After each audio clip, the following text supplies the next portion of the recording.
আপনার পেট বাড়বে না, আমি গ্যারান্টি দিয়ে গেলাম।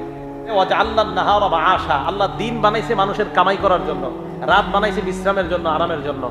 এজন্য এক আয়াতে আছে ওয়াজআলনা নাওমাকুম সুবাতা, আরেক আয়াতে আছে ওয়াজআলনা লাইলা লিবাসা। আমি রাতকে বানিয়েছি আবরণ, আমি রাতে তোমাদের ঘুম, এই ঘুমকে তোমাদের প্রশান্তির কারণ বানিয়েছি, আর দিনকে বানিয়েছি তোমাদের জন্য কামাই করার জন্য।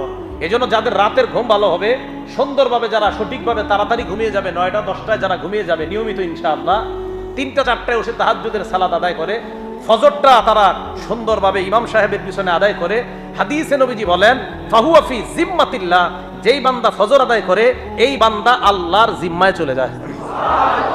আল্লাহর জিম্মার মাধ্যমে তার দিন শুরু হয়, এইভাবে তার রাত আব পর্যন্ত হয়ে যায়। সারাদিনের ইনকাম, কত সুন্দর ইনকাম। জোহরের সময় জোহর পরে, আসরের সময় আসর পরে, মাগরিব পরে, এশা পরে, এশার নামাজের পর দ্রুত আবার তাড়াতাড়ি নবীজির সুন্নাহ মোতাবেক এশার আগেই খানাটা খেয়ে নেয়। এশার আগে কি করে খানা খায়? আপনারা তো খানা খান রাত 10টায়, এর লেগে পেট এত বড় হয় এক একজন।